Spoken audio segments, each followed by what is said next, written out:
why it's connecting us here in this audience is, on one hand, we have serious doubts about what is the traditional concepts of mental illnesses, especially what is then named psychosis or schizophrenia. On the other hand, I think we are just on the search and process of thinking and finding out what is the riddle of it. That is still, it seems still there's some secret in it that we do not understand.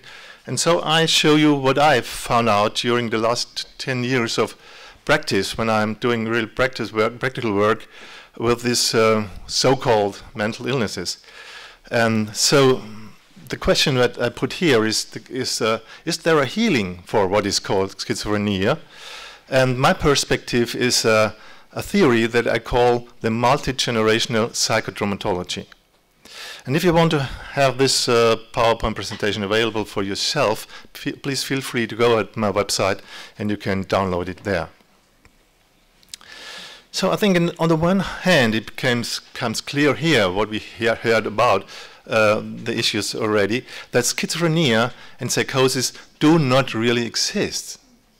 These are only phenomena that are labeled, they are given a label, they're given a name. And this label and these names are under the theory, that the labels are given under the theory of illness. Yeah, and this is a concept favored mainly by the medical psychiatry. But it can do it another way too. And what I try is to give this phenomena, it's also manic symptoms, or maybe what is called depression, to explain it under the theory of trauma, and especially psychotrauma. And so I say so-called mental illnesses can be seen as consequences of psychotrauma that destroy basic functions of the human psyche and of human bonding relations. Sometimes they do it over 3 or 4 generations. And so some differences between the traditional concept of illness and the concept of psychotrauma. When you look at this phenomena as an illness, though you treat them as an object, is something like as if you can have it, if it is something substantial. But if you look at that under this perspective of trauma, there are persons, there are people, there are subjects, and you deal different if you look at something at being an object or being a subject. And the patient in the traditional concept is seen as being passive, and here in the concept of trauma is the client is active. You are reduced to the symptoms, and if you look under the perspective of psychotrauma, it's always about find the causes, find the real causes. And the illness concept, biography is in a way irrelevant, and under the psychotrauma concept it is highly relevant, and you have to, it's very essential. And what means biography? Biography in this idea means start from the very beginning. And what is our very beginning? Our very beginning is conception. It's conception. And also the time during pregnancy when you are normally 9 months in your mother's womb. It's a long period of development. And many things can happen during these times. So it's quite relevant to start looking at the biography of somebody, also what happened in this time when you were in the womb of your mother. Can it be possible that there were already trauma there? And one of my recent ideas is now some of us came into out of the womb of the mother already traumatized. That means already being split off. Yeah, and what is not so important if you look at the this phenomenon when you have the concept of illness, that there are victim and perpetrators. And victim and perpetrators are not seen. And under the concept of trauma, it's very, very important to see if there are perpetrators and if there are victims. And you have to name them very clearly, to be really clear about that. Yeah. The one side, the expert must play the role of being sane, But if you look at the under trauma aspects, it's not necessary that we experts say we are sane. We also can be traumatized. We also can be severely traumatized. The difference is if you look at your trauma or not, your own trauma.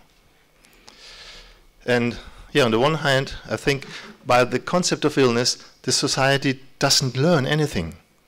And if we look at under the perspective of trauma, we all can learn. We all can learn something very important about us, about the humanity in general.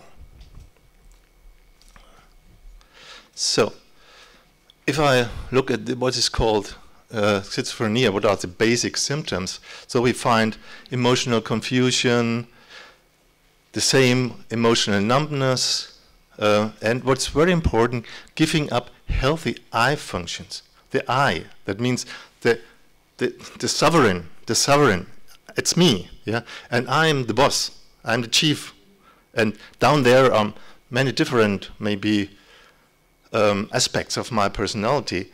But if there is no I, there's a very big confusion in your house.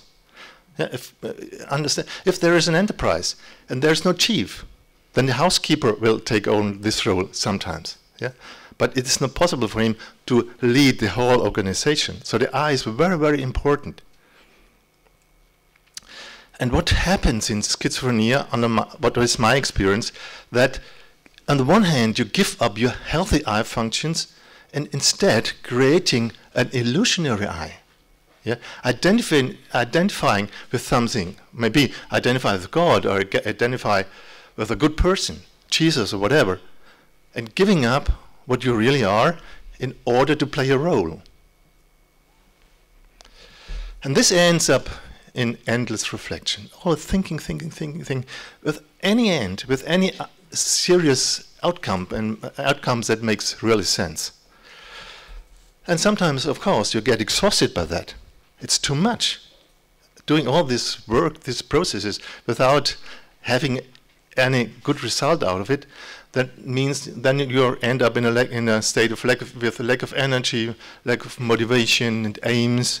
You are empty, you feel empty. And so it comes, you withdraw, in a way you withdraw, go back, because you try to find the truth, or to find the real good person, the real good illusionary I function, and though you more and more go out of in contact with reality. And this means you more and more go out of the contact with your healthy self. So the question is why? Why do we do that? Or why do some people do it more often? So that is something I found out over many therapies with clients, that there are real causes for that.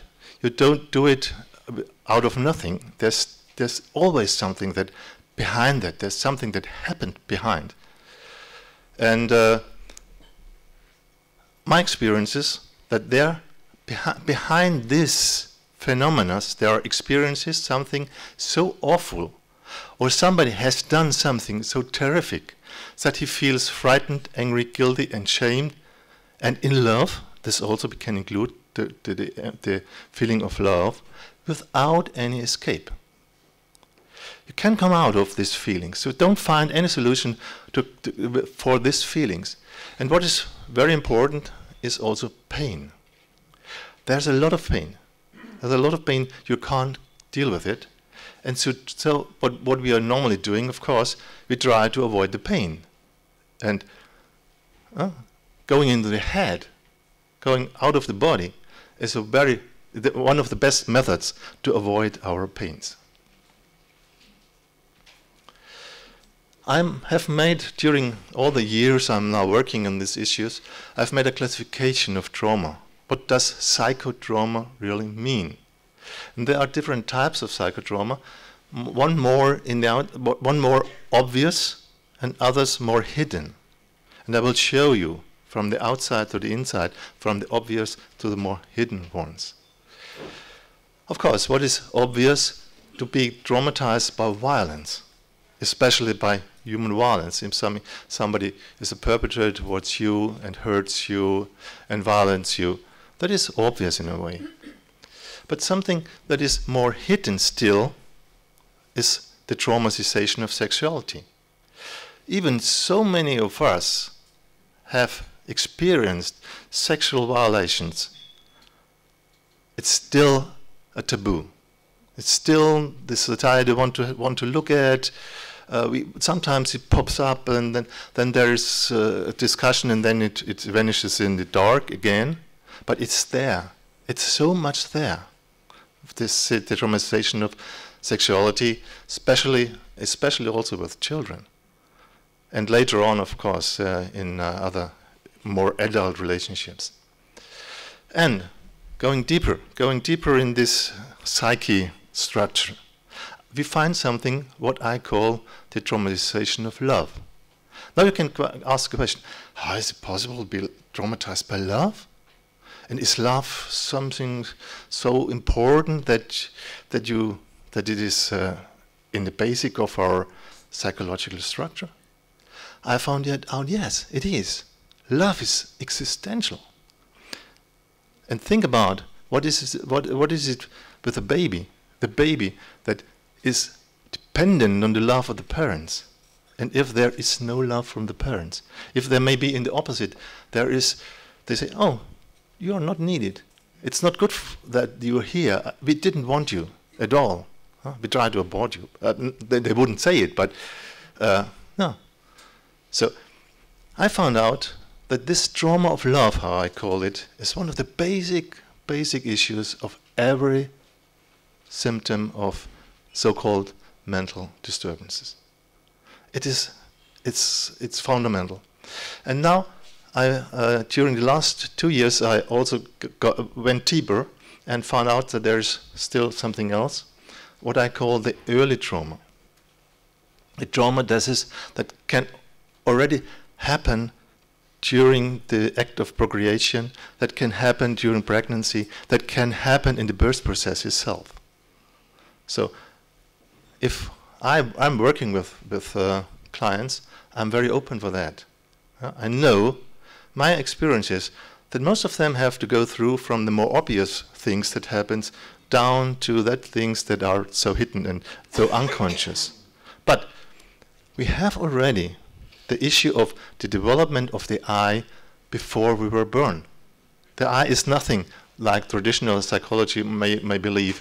It comes into existence when you're 2 or 3 years old. It's maybe the consciousness of the I, but the development of the I starts with the conception. And so it can happen that already during this 9 months of pregnancy, being in the womb of the mother, that your I is split off from the rest of your psychological development.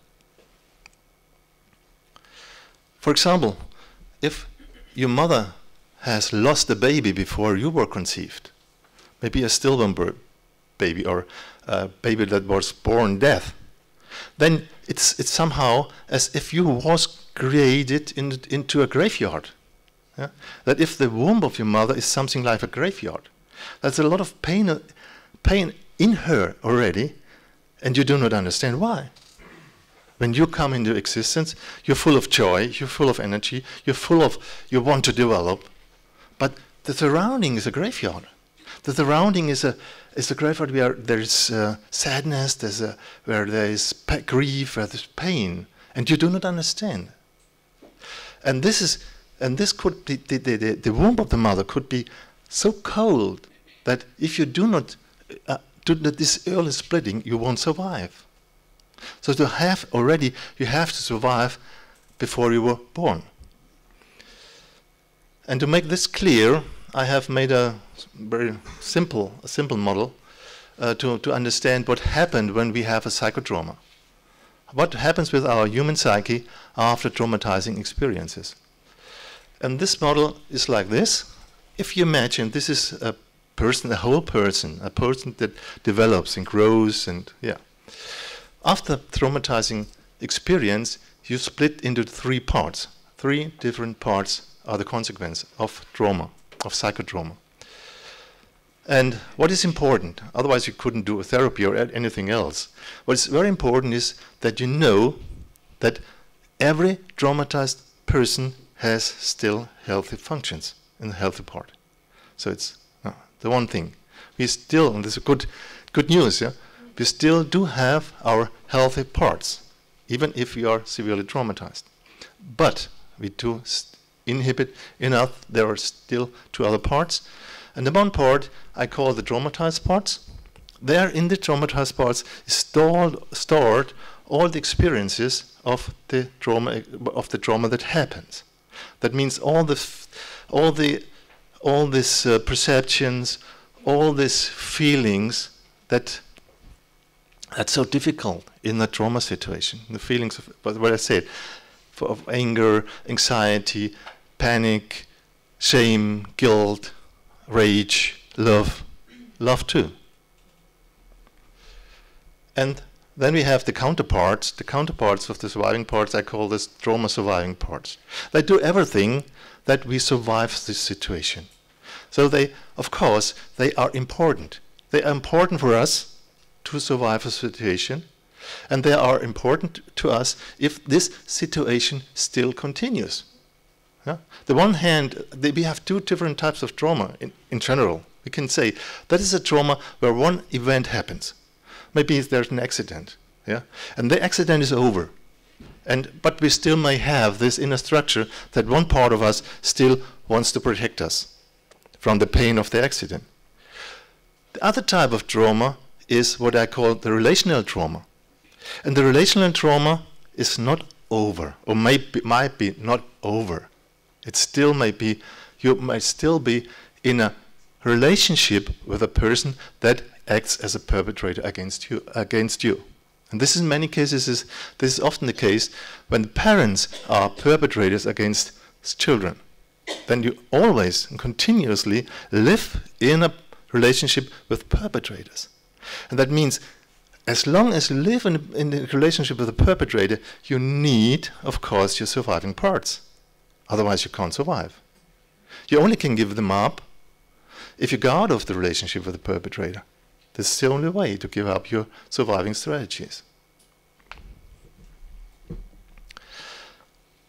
Yeah, and what the surviving strategies do is to try the best, they do the best to keep out trauma parts from consciousness, from the daily experiences.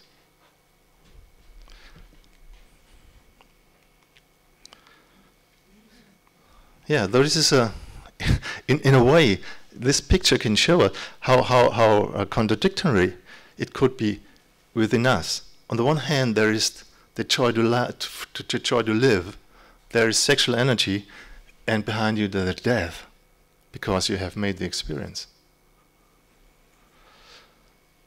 So, what my experience is with those phenomena that are summed up in schizophrenia or psychosis is that there is a bonding system. There's a bonding system where you live in, for example, your family, and this bonding system is traumatizing. The relationships in this bonding system are traumatizing. And why? Because in this bonding system, some things happen that are against the inner purpose of this system. For example, the inner purpose of the family. And what does it mean? It means, for example, killing of own members. That could also be an abortion. Also, abortions in a family and can have huge effects on the subsequent children. Incest. Incest in a family against the purpose of the family. Sexual abuse of children is against the purpose of the family. And also if there are illegitimate members of the family. For example, if the children in a family that do have a father that is made a secret. That could produce this confusion. The reality is there, but it is denied. And in all these cases, the killing of the members, sexual abuse, incest, is made a secret. But it is there. If you make a taboo out of it, if you deny it, it's still there. It's a fact that there. So, as long as this is there, you need surviving strategies in a bonding system. And what are the surviving strategies of the bonding system? First hand, deny reality. Do as if nothing happened. The second thing is keeping the secrets hidden. And if somebody asks for, what happened there? Oh, nothing happened. And nothing serious. Don't ask so much questions about that. What did your father during the wartime? Oh, no, don't ask about that. Don't give real answers to the question of the children. Distraction. Look at something different. All this situation. Somebody wants to have, oh, now let's ask the mother or father something about the past. And the father, oh, no, let's look at sports. Ajax has won 2-0. Yeah, that's very important.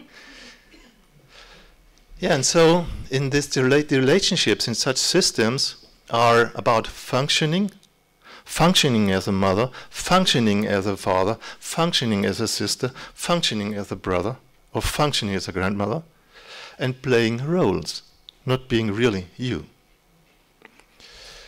And so you have relations and relationships, but no emotions. And this is very terrible for children, especially for young children that are not used to that play, because they want to have real feelings. And they only can make connection with bonding on the bonding level. You can only make a connection when there are feelings. So, on the one hand, to make a huge attempt to get access to the feelings of your parents. On the other hand, you always feel, oh, there is a block. They don't speak. There is no access. And by this, something very weird happens. You take a hammer and go to the wall of this concrete that hides the secret, and you dive through, and then by this, you come into contact with the trauma feelings of your parents. For example, if a mother has lost children before you, or she was sexually abused, and you want to get an emotional contact with your mother, then you break through these walls sometimes and get into contact with trauma feelings, panic, rage, whatever, and then you cannot distinguish what is hers and what is yours. And you can't give up clinging to these feelings, because if you do not cling to these anxieties or these feelings, to shame, you won't have any feelings. So this is then the big conflict you are in. When I give up, there is emptiness. If I hold on, I'm in panic. And I've seen it so very often in the work with the clients, this conflict, that they cannot solve it for themselves, as long as they try to be in contact with their parents. Yeah, and the surviving strategies in such systems is trying to be extra normal, to create a normality that is over normal, or to create moral attitudes that are extremely high. This is very interesting. If you look at systems, it's not only about families, only states or companies. When you find these attempts to be extra normal or having extra high moral attitudes, be suspicious. There is a need for doing that. Okay. So in general, I say it's my position, and we can discuss about that. That these symptoms of so-called mental illnesses are both mostly trauma surviving strategy, and sometimes from time to time the breakthrough of the traumatized parts. So that you have some illusions.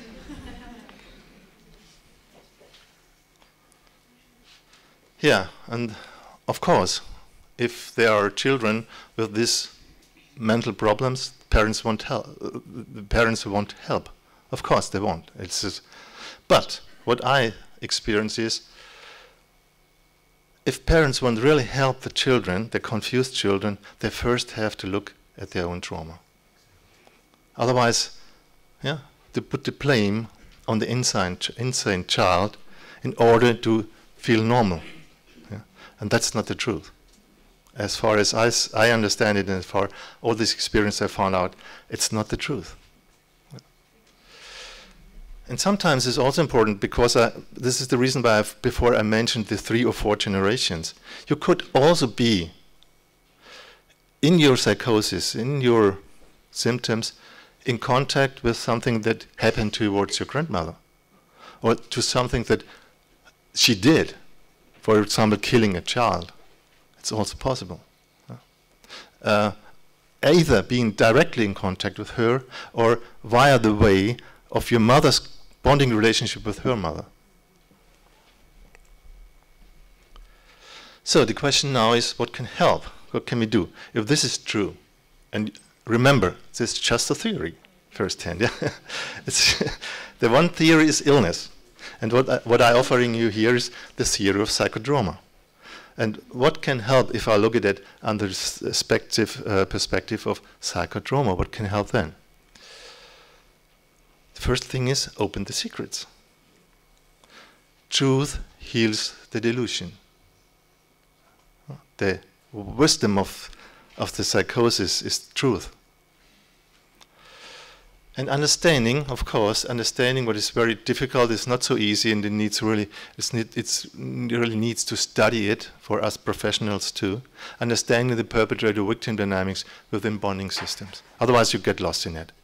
Otherwise, you only shift from victim attitudes toward perpetrator attitudes, and you want, on the one hand, you feel like a victim, on the other hand, you behave like a perpetrator. But, pardon? What's a perpetrator? Ah, okay. Okay. Dader, somebody that does something. We say in German the Täter. Yeah, it's similar. Yeah.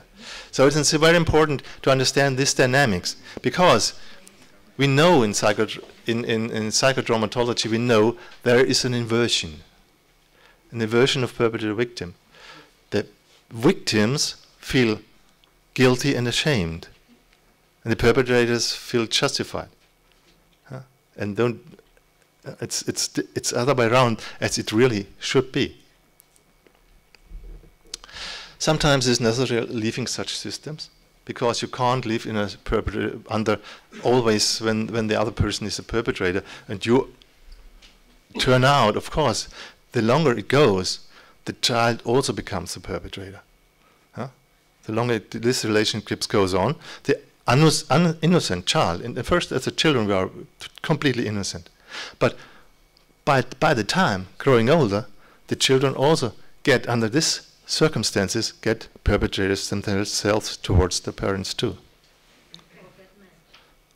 It's an escape. Madness is an escape from not leaving the system, staying in the system. Getting mad is a way of surviving such a situation. Yeah, and this means working through one's own trauma is the consequence out of my theory. And we now have the opportunity to do practical work, and I invite those who have a place in my workshop to see, make experience what I call constellation of the intention. This is an approach where the client is asked, what is your intention now? What do you now want to change, or what will you look at? And then the client has the opportunity, when we do group works, to take a representative out of a member of the group to represent his intention. And then I work on the basis of this intention, to find something that clears the situation, and to find something that gives the healthy I more substance. That is possible to step by step develop your healthy I. And this is maybe this is the situation at the beginning. And by this type of psychotherapy, or psychotrauma therapy, we do this to reduce all this illusion and confusion. So by understanding their function, why they are there, why they are, for example, important for suppressing the pain, and making a growth of the healthy structures. And if these healthy structures have grown enough, then there may be the opportunity to go into contact with your trauma feelings. Then now you're strong enough. You're no longer maybe the small baby before birth that is not able to deal with the trauma. But now you're grown up and you have the eyes more developed that now you can confront the situation and go through it. And then there comes a phase of stabilization. And of course, maybe sometimes you go through this circle more often, depending on the amount of trauma we inherit in us. Thank you.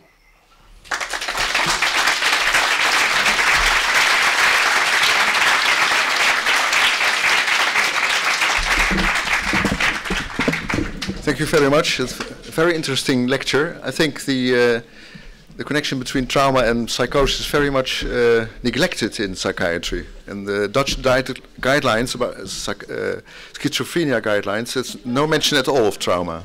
It's very interesting. Thank you very much. Ik kijk even naar de organisatie. Wil jij het even wat zeggen? Ja. 4:15 beginnen, zou ik zeggen. Over een kwartier weer.